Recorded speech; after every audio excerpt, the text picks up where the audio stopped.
Playas, how you doing? Welcome back to Playas Guide. And on this episode of Playas Guide, I'm going to tell you why retro game prices are going to continue to climb.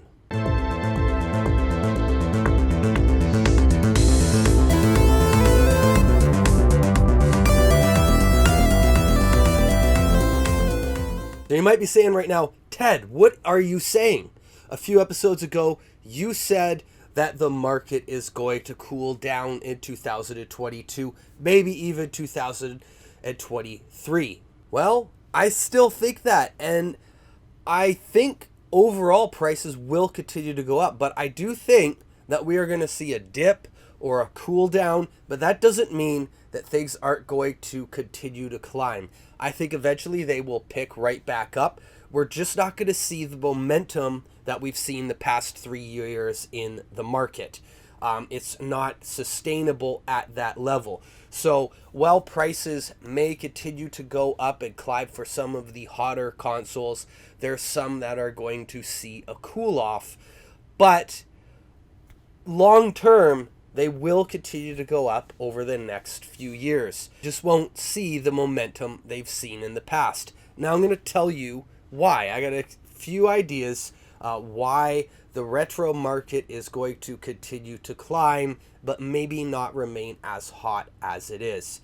Because there is a limited amount to go around, and right now might be a great time to sell, we will see some bumps. And maybe what we've seen in the past, in comparison to the last few years, it really does look like bumps. And long term, these few years might just look like some peaks and valleys down the road. Video game collecting is very similar, but also unlike any other hobby, unless you get into some of the other hobby subsets. So what a lot of video game collectors will do is go for a complete series and complete sets, complete console collections.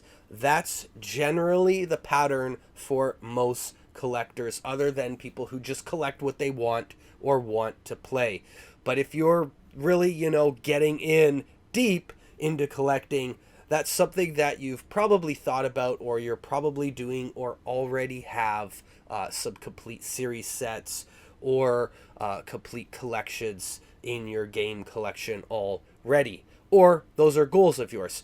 And because of that, there is a long-term goal for people. Now, once that goal is achieved, do they burn out and quit? Maybe it does happen, but most people are holding on to their games, and that means there is less to go around. Nostalgia is still strong, and gamers are not looking to give up those collections. In fact, what we're seeing is new games that I talk about all the time, new retro games, homebrew games, and as we've seen with many of these limited print companies, re-releasing retro games. And guess what? It's all selling, and it's not just to the people who grew up with these games.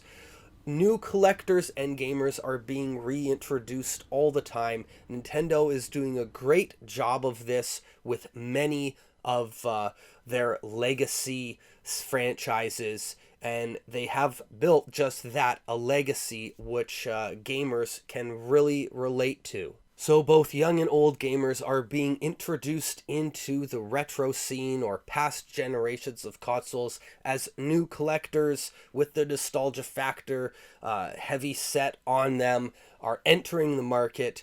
There is definitely a cycle. So we will see some of those cool down phases and certain consoles heating up at certain times because of this. But that doesn't mean that things won't overall slow down, because I think people will always appreciate video games, especially some of the classics.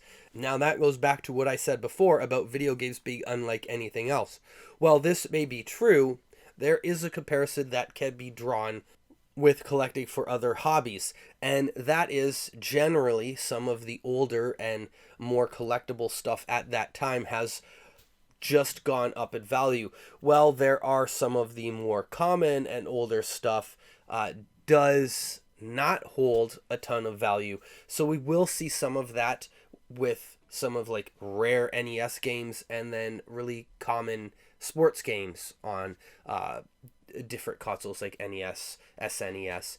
And I think that that will hold true, and that is the one comparison that we could probably draw some similarities between other collectible hobbies. Now, that also being said, there are a lot of people getting very heavily invested in video game collecting, and they are not looking to lose any money on it. And I've mentioned this before about the people who basically pay nothing for their collection or claim that their collection is free because they're flipping it.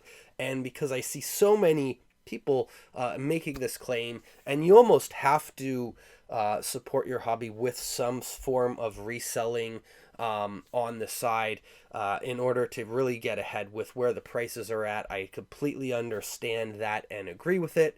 I don't have any issues with this. My thought process, though, behind this is that if everybody's making money, and the next guy comes along and he's able to flip it and make money and buy it at this price that somebody who's claiming it basically cost them nothing, and then the next person claims it cost them nothing, that it becomes this continuous pattern that doesn't really end. And as I've said before, somebody has to be paying the price.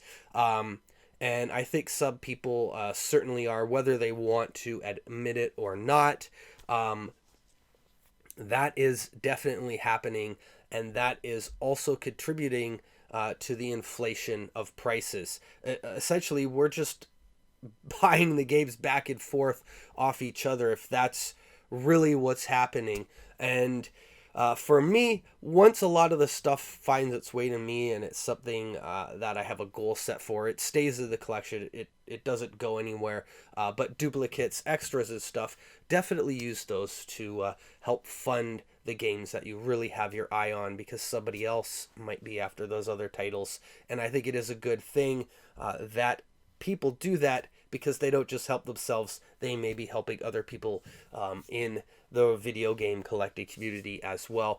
That's something that's been going on for years and years, long before resellers were the evil resellers, or flipping videos were very popular on YouTube.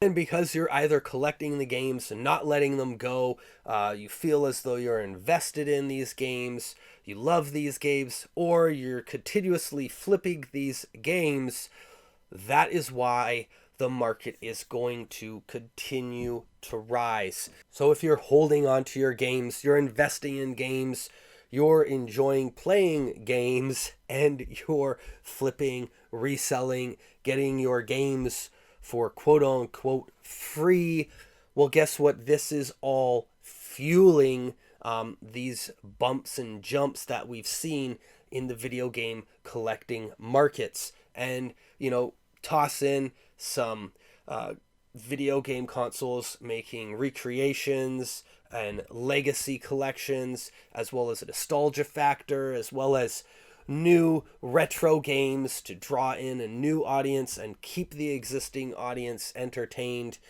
There's no reason for the market to slow down long term. I think in the immediate sense, though, I would still say that I'm expecting some sort of a cool down for many consoles in 2022, and maybe even bleeding a little bit into 2023. If you want to discuss more about retro games and video game collecting, leave a comment below or join the Playas Guide Discord. We got a great community over there of retro gamers and video game collectors, and you can find daily retro gaming content on Twitch. Playas Guide's got a Twitch as well, so head on over there, hit us up, give us a subscribe, give us a follow, and find us on Instagram and Twitter. And until next time, I'll catch you on the flip side.